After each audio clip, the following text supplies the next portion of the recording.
So let us revert to perhaps a more normal way of broadcasting. Hello, how was your day? How was our day? It was all right, wasn't it, I guess? Yes, our day was very busy, working from home today. We did a bit of everything. And so, yes, and this is us. Day four of this enforced staying at home, really. What the thing we're missing actually is tags on our ankles, isn't it? We haven't got that, No, but we've got all the other joys of being at home. And what have you got there? well, I have, if we don't stay at home, we might wear something like these. You might indeed. So let's just keep it simple, guys, and just stay home and just stay safe, and let's keep everybody safe and do our bits. Everybody is out there being a soldier. A lot of volunteers we see on the news. If we can do it, certainly let's just do it. Let's just be safe and stay home. Oh, hello, Kevin, and hello, Sylvia. Hope you guys are good. One of the things we're talking about later in the show is working from home. I know you're working from home, Kevin, so it'd be good to have some commentary on that. And hello. So is Sylvia. Sylvia's working from home as well. Oh, cool. Yes. So guys, please, help us with comments about your experiences and so on. Andy's just joined us. Now he's from the same place as Kevin, and they both are involved in a radio station down there called Hastings Rock, which is jolly good. So hello to you guys. So I thought we'd turn things on our head, and actually we're going to talk about work and play. So maybe we talk about the sort of play start first. The broadcasters have been hunkering down in committees and have come up with some real crap actually to keep us entertained over the period of being locked down. They're going to go round closed museums to taunt us with exhibitions we won't be able to see. Oh, and hello, Beata. Hope you're good today. So that's one thing they're going to do. They're going to be having somebody's lockdown wedding, which is going to be on telly, but with no guests and just a sort of commentator. But rather nicely, they've brought Mr. Motivator out of retirement along with all these NHS staff. So he's going to be showing us to do some sort of limbering up exercises. Oh, hello, Darren, a local fella. How very nice to hear from you. So we're talking about work and play during this time of confinement and love in the times of Corona, as some author wrote once, more or less, give or take. So all sorts of people have been doing all sorts of extraordinary things to keep themselves entertained. I've joined a group on Facebook which went from 0 members to more than 500,000, actually thanks to my friend Kevin, where every weekend they've got sort of 30, 40, 50 bands playing live as they would normally be doing at events or so on, but each of them is streaming. And so at 3 o'clock you can choose your genre and there'll be people playing. Hello, Rachel. It's good to have you on board today. Thank you for joining us. One rather more exciting thing, perhaps, that people are doing during the lockdown is they're watching their favourite TV shows at the same time together. Now, up until recently, I was a great fan of Doctor Who, and they were streaming yesterday the first episode with people all watching it at the same time, and people commenting on Twitter and other social media sites about their reactions to it all, including the show's creator, Russell T Davies, reminiscing on what it was like 15 years ago to work with Chris Eccleston and Billy Piper and so forth. And then good old Ralph McTell, the songwriter, has written a special and very important verse. Good evening, Darren. A very, very special and important extra verse for his classic song Streets of London, about what it's like to be homeless at a time like this. And it must be the most terrible thing, because we need to support homeless people at the best of times, but at a time when people are dying all around us, this is a time when they particularly need our support and to be remembered by us. Then we have actually a letter from the future, which I thought I'd share with you at this time. This comes from an Italian novelist, Francesca Melandri. She's been under lockdown now in Rome for 3 weeks, so she's ahead of us in terms of we're not quite insane yet here, are we? No. But she's slightly ahead of us in this one, and she's writing about what it's like to spend 3 weeks in lockdown, either on your own or together with your special someone, and what kind of they've been doing. I mean, Wuhan led the way, I guess. Italy was behind, and now we're here. So she says, first of all, and this is true, you eat. It's true, isn't it? We're kind A of lot. we're wandering off to the kitchen every quarter of an hour or something. Yes, I don't. And I especially rearrange things in our house so that the living room is upstairs, so that whenever we do go for a bite, we are at least expending a few calories on the way up and on the way down. Yes, we do. And, we tend to exercise quite a lot. Oh, This diet has actually caused me to lose a bit of weight. yes, you have Actually, indeed. So it must be all the going up and down of the stairs, which is very good cardiac exercise, actually.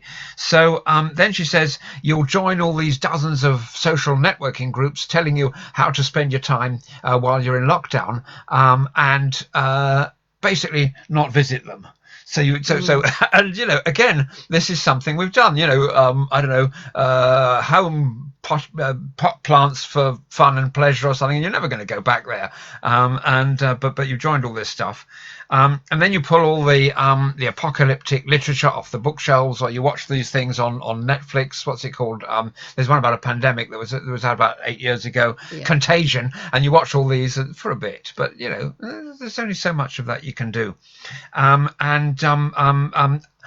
yes, you have an unstoppable social life online on Messenger and on WhatsApp and on Skype and on Zoom. We're going to talk about Zoom a bit later in the context of business. We'll come back to that one, which is true. And then there's this thing which has hit us, this realization in terms of your adult children who are no longer at home, that you really miss them. And we managed to get a look in to our son on Mother's Day, but that's it then for who knows how long, a couple of weeks, a couple of months, and that's very challenging.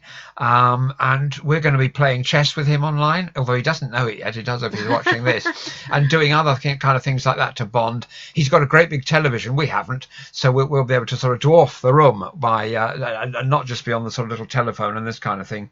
And then she says about how old animosities and things get kind of swept aside, and you start speaking to people that maybe you weren't on speaking terms with. That's right. Yeah, I think it's time for us to let things go. If there has been any grievances or any kind, work-wise and personal-wise, it's time to just have a truce and just be amicable in every sense. Be civilized, amicable. And that's all there is, really. Talking about people doing things, my friend Sylvia, she's a Zumba teacher, and what she's done, she started giving Zumba lessons to continue online, and it's amazing how the engagement she gets via Facebook, and it's just amazing. We are doing our best, so we are hoping and for a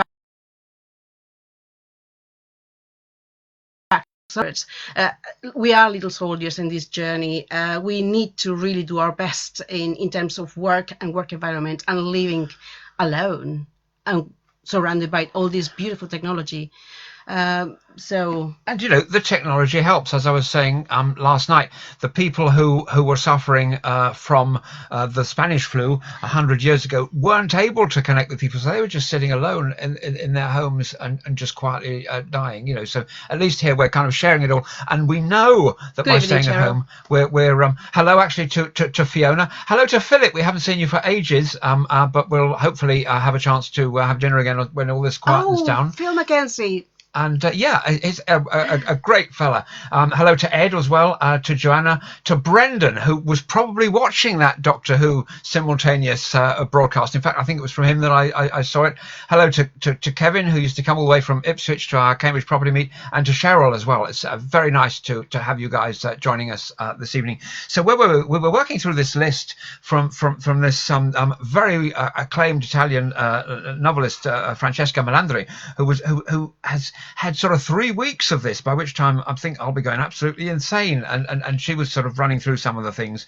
And one of the things that she mentions is that the macabre humour will come out, and there'll be a lot of sort of dark jokes and this kind of thing. We've seen it on Facebook, and you know, what the heck, and you know, why not? There's nothing, there's no reason to not do that. She mistakenly says that we'll put on weight, and I don't know why, but my weight is as of this morning is 70 kilos, so I've lost 3 or 4 kilos through very not much going on. Hello to Jake from Cam FM and from my hometown, which is very nice to see you on board. Hello to Beata, who we saw last summer-ish, and we hadn't met up for sort of 30 years. It's lovely to have you on board. And also hello to Olga. So then we see, it's so true, people who'd been very much online suddenly kind of disappear.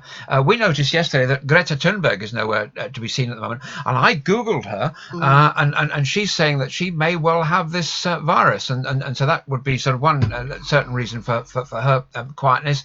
Boris Johnson's got it, yes. And other members of the cabinet and the chief medical officer, I believe, has got it. Other members of the cabinet are testing and self-isolating and this kind of thing. So it's a big deal. We're in this together. We are absolutely all in this together, and so this is something very important that we all need to bear in mind and to remember and to focus on, if you like. So. Then I don't think we've been have we been all hanging out of our balconies and singing. I don't think that's quite caught on here, but we did all go outside and applaud the medics yesterday, including on this video. One of our more humorous friends on Facebook said that he was putting the bin out and everybody applauded, and he's never had that happen before, which I thought was quite a sort of a funny thing, really. And then something that we mentioned yesterday about people who will vow that when it's over they'll file for divorce, and let's hope that that doesn't happen too much. And you know, a lot of people's relationships will get stronger, I think, and you know, it's a good thing.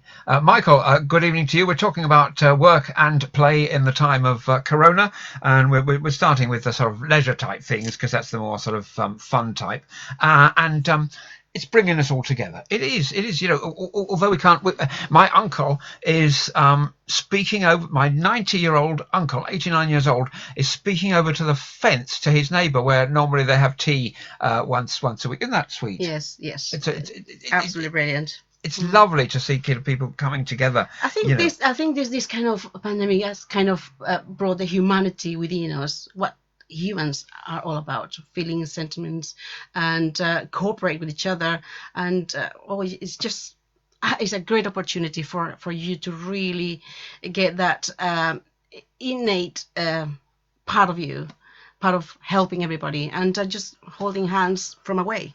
Absolutely, so no question about that. No question about that at all.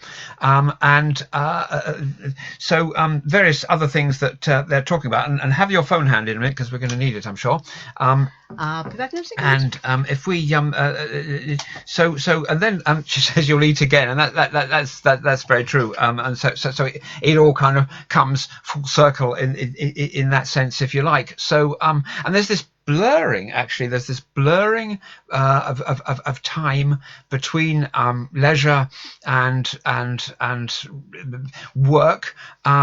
This has always been a problem for home workers, and it's something that we all need to face, and it's something that we're now. Everybody suddenly is coming together to find themselves in this particular situation of the boundaries between work and relaxation kind of blurring, to the extent that there was a lady, wasn't there, a day or two on social media who was involved in some teleconferencing, which presumably she'd never done before, and with the camera still on, she went to the loo, didn't she? And this was a source of great hilarity. So there are a few adjustments that that will need to that will need to be made. And hello to Jill, who's just joined us. It's delightful to have your company this evening on this lockdown special that we're doing. So anything else to add on the sort of leisure front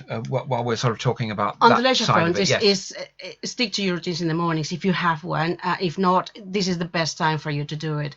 In terms is just get ready. For me, my leisure time is just getting up, meditation, and a bit of exercise, and then check emails, and obviously put my face on. Oh, well, absolutely. I had my face on just now, so for anybody who missed it, it's down here, but I'm not going to put it on again. Okay, but this is the ultimate sort of going out and about thing. And I actually did see from America Actually, a blog. David, the option about is this one. It is indeed. You must stay indoors. It is indeed. It is indeed. We saw a blog today from a doctor working in a fairly small town in the United States, and he has the full hazmat kit when he goes in. He's suited up from head to toe, and he's got one of these things that completely seals his head in like an astronaut, and he completely showers himself in the garage before going into the house. And his wife and children have already moved to a safe kind of place. And what are we doing for our NHS staff? Sending them little masks you get from B&Q or something 3 weeks later, which is a disgrace. And we need to support these people who are putting their lives on the line to save us. And I really feel very strongly about that a lot more should be done. They are the soldiers on this war. Yes, absolutely. If you want to call it a war. Absolutely so. Absolutely so. Fiona just messaged us, and a very good evening to you. She's talking about the people, the business owners out there who are working to save their businesses, and the employees have been furloughed with pay guaranteed by the government. And there may be a certain sort of dichotomy there, but I'm sure that employees are also fearful for their jobs in these difficult times, because a lot of these guys a lot of us will have mortgages, and with no paycheck coming in, the mortgage stops, and then can we be guaranteed of having a mortgage holiday or anything like that? These are sort of very difficult and trying times, if you're lucky enough to work from home, I mean, the best thing now is your time for you to prove your worth. And if you're in this kind of work, you must love it. You must love what you do, and prove not only to your boss, to yourself, and just get the productivity going. Set the goals, stick to them. What I do, David, I tend to time myself. I put my timer in an hour's interval, because most of your work, if you're working from home, is likely to be in front of the monitor. So you have to also follow the same guidelines that you were given when you first got the job, and you cannot be in front of the monitor for more than an hour. You need to just take your break. So you do the same thing, but adhere to a location in your house for your work and work only, and be productive, because it just makes you feel good to be productive. It does for me anyway. Oh yeah. Now Kevin says that it's also a great opportunity to catch up on all the housework and all the little jobs that you've been saying you'll do for ages. And as I think I mentioned yesterday, my next door neighbours filled up their dustbins, all of them, so much that the lids were open, and I had to come out in the evening and quietly squash it down for them, because I know they won't get taken away under that basis. So there's a lot of that, and it's keeping busy is kind of the key to it all. And hello, Eister, as well. It's good to have you on board. So, responding quickly to this crisis. Now, I work on a little radio station here in Cambridge, where I'm based, called Cam FM. And, as of Friday at 5 p.m., there was a kind of lockdown of Cambridge Uni, where our studios are based. So that was an issue. Sunday afternoon, the second studio was lost as well. So suddenly we're in a situation where we have no studios. Then on Monday evening, the Prime Minister announced a lockdown. So that's that. Now, 9 of our presenters so far, and the number is rising, have set up little kind of studio setups at home. We've got some equipment in the corner here, which is flashing away with the studio stuff to try and sort of keep it all together. even, but that's a minor thing. And on a much bigger scale, there was a report today about the chief digital information officer at Leeds City Council, who suddenly needed to find a way of allowing 11,500 people to work from home. Now that is a challenge. It is a huge challenge. It is a huge challenge, and if you are to have new technology installed at home, it is like when you start your appointment. There is bound to be teething problems with the systems, with the issue, with the communications. So the best thing for you is to stick as if you were working in your office. Get ready for the day. It would make you feel good because if you are lounging in your pajamas and you I don't know, dressing gown all day, it just makes you feel down. It makes you think of whatever is happening outside, when in reality, you need to focus in what you have within, which is we all have bills, we all have one thing or the other. We are adapting. We don't live in caves anymore. We lived in caves at one point, so we were out there. Men do need cave sometimes, yes, but to be away from the wives. But this time now, we're no longer in caves, so you have opportunity to be productive and evolve and adapt to this new challenge that this virus has brought upon us.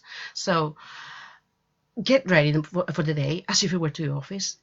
Set your workplace and just be ready. Be ready for yourself. And if you have teething problems, just ask the right questions to the right person and be proactive, not reactive. Instead of moaning, oh, this thing isn't working, just says, I think I can make it work. And just find your ways. Yes. Oh, yeah. Now, and so coming back to this Herculean effort that they did in Leeds, and all kudos to the city council there.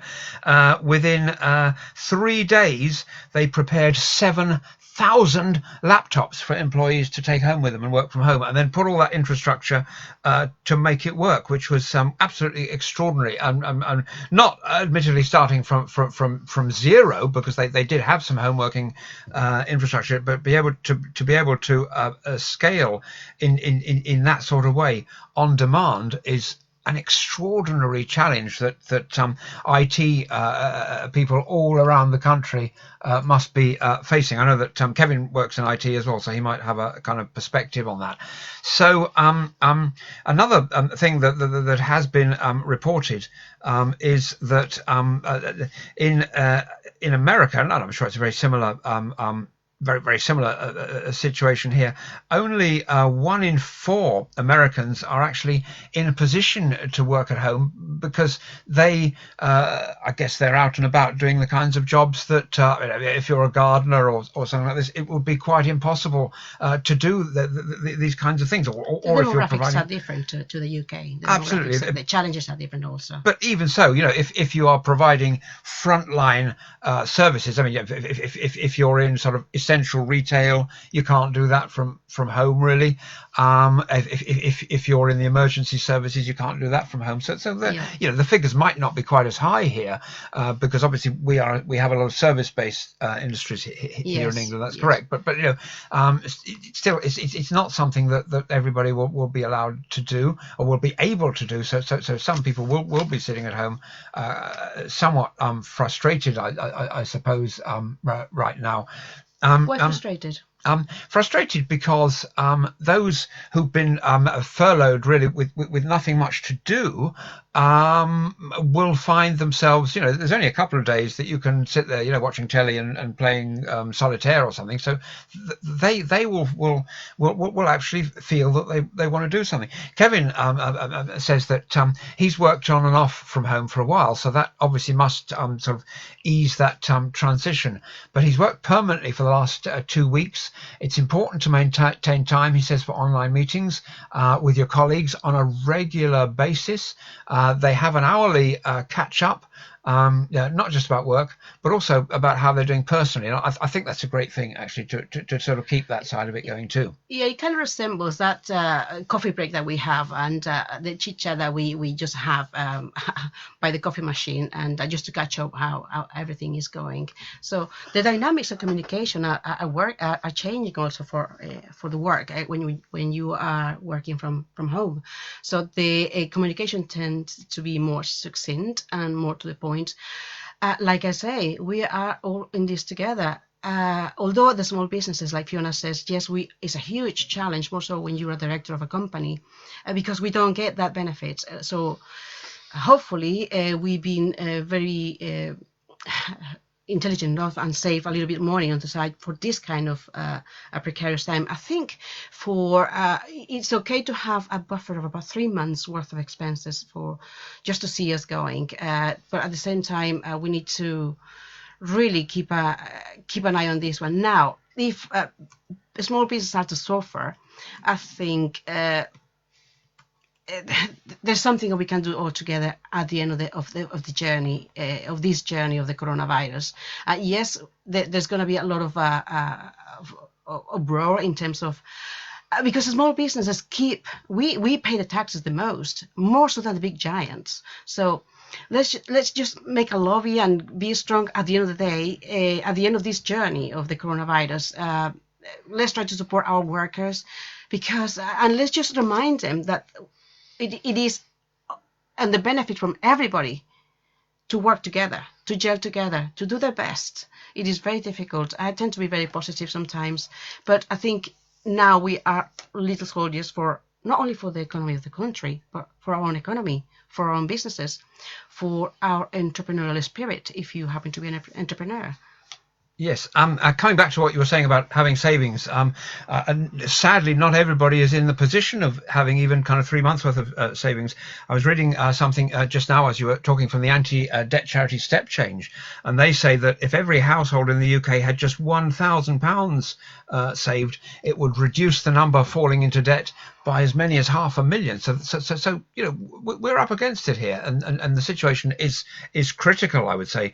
And that fella Martin Lewis, who did that Money Saving Expert website, he says he recommends that people should set up over time an emergency fund to the value of 6 months worth of bills, and he says that even 3 months wouldn't be bad, but it's not easy for those of us who are on lower incomes. So you know, obviously, let's not forget that. So you know, people are gonna need sort of help moving forward.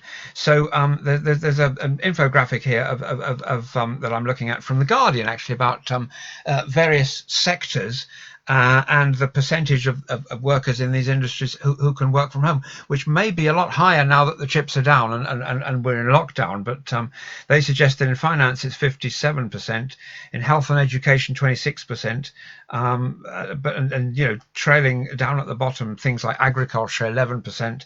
I'm surprised that any percent in agriculture can work from home.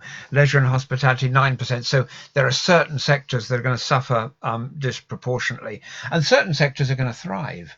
My friend, my very good friend, Michael Brooks, he's the guy. Hello, Lynn. Thank you for joining us. And and Joanna says that this may be the experience which is going to change the approach to savings that the majority of people have had so far. And let's absolutely hope so, because saving responsibly is a wonderful thing. And our son does that, doesn't he? Puts a little bit aside. 30%, yeah. 30%, which is magnificent, of his stuff goes to one side. And I think that's, you know, that's really all kudos to him. So yeah, coming back to my friend Michael Brooks, he looks at some of the industries that will thrive at the moment, and we've seen, haven't we, retailers doing massive recruitment drives to, I think there've been 10-20,000 workers have been sort of drafted in to help with these online deliveries and so forth that are struggling. But he says video conferencing like Zoom, Microsoft Teams, and WebEx, and I think Zoom at the moment is the winner, but you know, it can always change. The streaming entertainment services like Netflix, Amazon Prime Now, TV, and Spotify, it's good. It's partly good for them, it's partly not good, because the business model of these guys, it costs them when you stream a show in terms of the rights issues and in terms of the bandwidth. So there is a cost, and to a degree, these streaming services work better. They work a bit like the gym model, where we all subscribe in January and then we don't go for the whole year. So kind of they work a bit better in that way, and they're being kind of maxed out at the moment, and even having to sort of reduce their bandwidth and so forth. Delivery and couriers, he says, is going to be, quite rightly, is going to be an industry that's going to be very important. Hello, Renee. Thank you for joining us today. Our delivery guy yesterday morning, I think I mentioned this in the video, he left the parcel on the doorstep, stood well back, at least I'd say 5 or 6 meters, and took a photo of me holding the parcel rather than get me sign his device as is the normal way. And you know, it's good to see good practices like that being brought into play. And then telegrams and broadband suppliers clearly will be having both problems in terms of the demand for bandwidth, but also opportunity in terms of people signing up for bigger packages of more infrastructure. But I suspect that the infrastructure is going to creak a bit, and hence the reduction in bandwidth of platforms like Netflix and YouTube, just to make sure that everybody gets a reasonable crack at this. Then healthcare barrier and cleansing product vendors are going to be doing very well. All these aerosols and creams and this kind of thing, but not the antibacterial ones, because this is a virus, which a lot of people forget in the sort of marketing and stuff. But good old soap. Soap is my hero. Yes. But only since the last fortnight. That's then right. Online pharmacies will do quite well. What do you mean? And telemedicine solutions are something else that they're going to do very well. But some of these sectors are going to be very much under strain, under pressure by the increased demand, and they will have to rise to that challenge. David, I wonder what's going to happen with the TV license. Did you? I know it's a very, very tricky subject, but now everything is going to be different. It certainly will, and whether or not, well, I think the BBC will see an uplift in demand, because we've been watching the news every day, and normally we watch it about once every 4 months. Yes. So there will be demand for our sort of traditional broadcasters as well. But having said that, they can't show the footy anymore and all these sporting events because there aren't any. So what are they going to do? Rerun last year's FA Cup final? I mean, it's when you kind of know how it ended, although I don't, because I don't follow these things. But you know, so it'll be exciting for me. Yeah, these are challenges that we're all going to face. But luckily, you know, we're all facing them together. We're able to help one another with. I mean, we're trying to do our little bit, but everybody's streaming now and sharing their experiences, and hopefully in this way. And sharing the skill set as well. And that's one thing that we can do for leisure, just build our skill set, learn a new skill or something, and have a deep thinking and analyzing of our own thoughts, and see how can we become better and come out of the other side of this journey, if you want to call it this way, to be positive. Yes. So for those who haven't been home working before, you know, what sort of kit on the whole are you going to need for home working, and who's going to pay for it? That's another sort of issue, isn't it? I mean, I think a minimum would be some kind of laptop or tablet and that kind of thing. And you know, if your company's big enough to have an IT department, they'll be able to advise you on that, really, and the sort of software to use. Yeah. The nice thing about, I mean, it's not really sort of only for a very, very small company, really, but I love the functionality in Google Drive, where two people can be working on either a text document or a spreadsheet, and you can see a little cursor of where the various people are, and that's a great way to sort of cooperatively work, and that's really, really helpful. Hello, Ross. Thank you for joining us this evening. But you know, routines will be more difficult to enforce, because kind of in the office, you know, the coffee comes around at 11 or something, and it's lunchtime at 1, and then at 12 we will have a meeting. And working from home, you're the main timekeeper, although I mean that there is software that allows the employer to sort of see what you're doing really, but there's no manager kind of sitting behind you or You have to opposite create you. your own habits. That's right. You have to create your own habits and stick to them, just to make yourself productive and feel productive, and don't let yourself down by all this negativity. It's not that it's about negativity. It's just that reality that we're living, and so we mustn't let our minds to govern, or thoughts or bad thoughts to govern our daily life. So set a routine. That's the best thing to do. In terms of work, again, check your equipment is working. If it is not working, ask the right questions. Be very dynamic and proactive in being clear and concise as to what problem you are experiencing. So your boss can help you on this one, should help you on this one. And just imagine the conversations, the fantastic conversation you're gonna have if you are to get back to the office, because we don't know if offices are going to disappear altogether. So but if you do go back to the office, just amazing conversations you're going to have of all this amazing adventure. Like I say, it's amazing in terms of we are soldiers. We are all doing our part. If you happen to work from home, just be proud of yourself. Allocate the time. Have quality time with your family if you happen to have a large family living with you. Hopefully everybody's safe. Hopefully there's no someone quarantining in one of the rooms. And if they are, just remember, everything that they use, from cutlery, from pajamas, from anything, from towels, has to be completely washed, 90 degrees washed. And just make sure that gets everything. You have to really be the little soldier in your home, in your own bunker.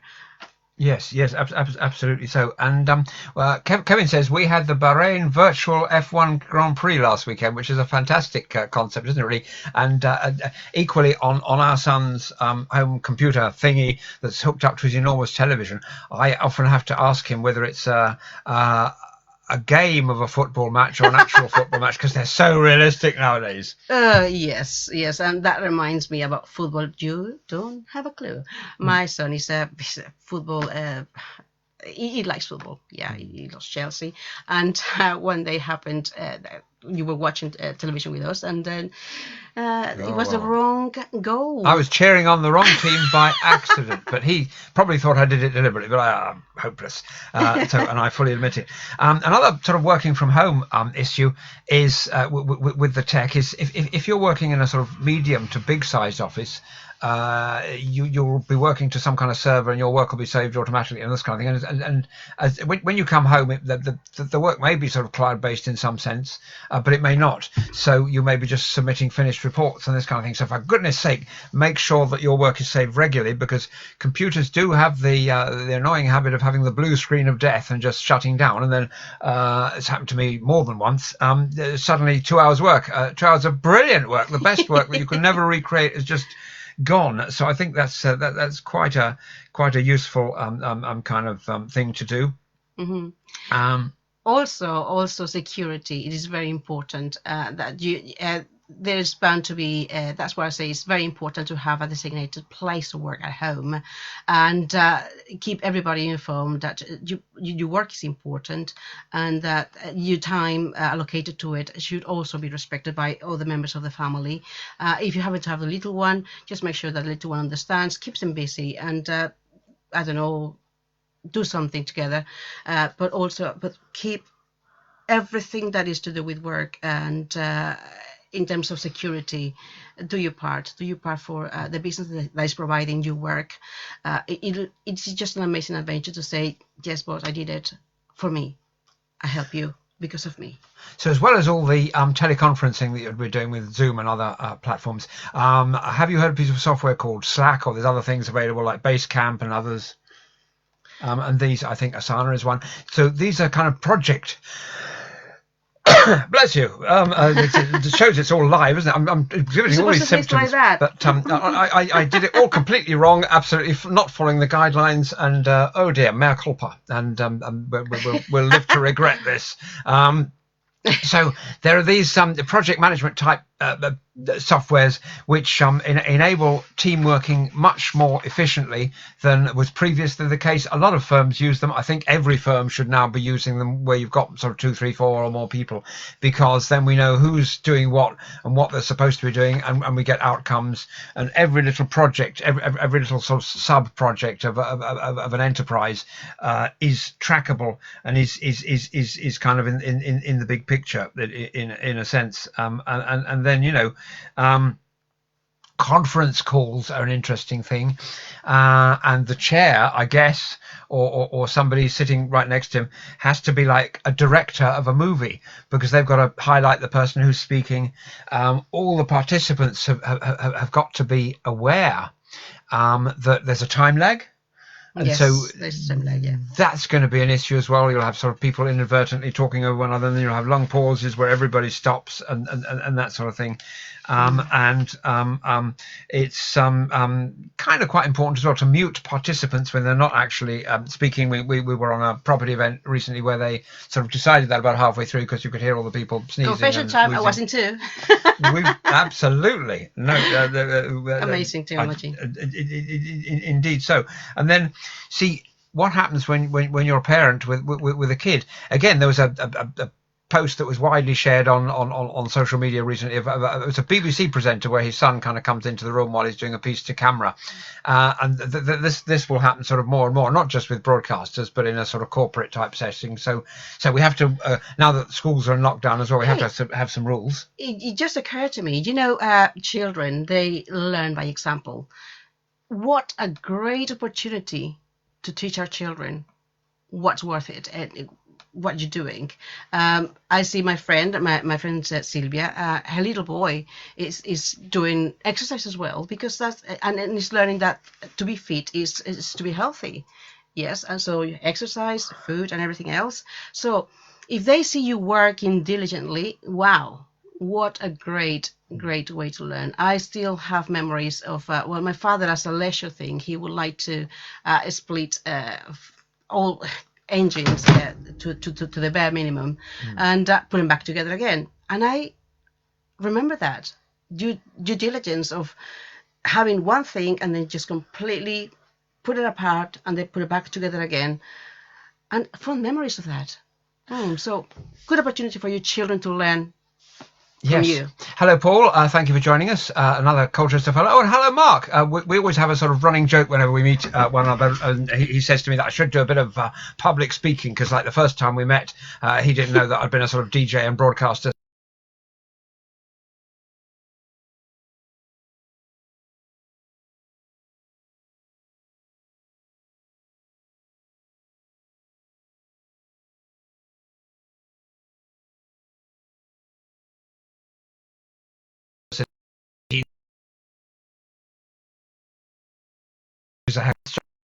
Move this thing on.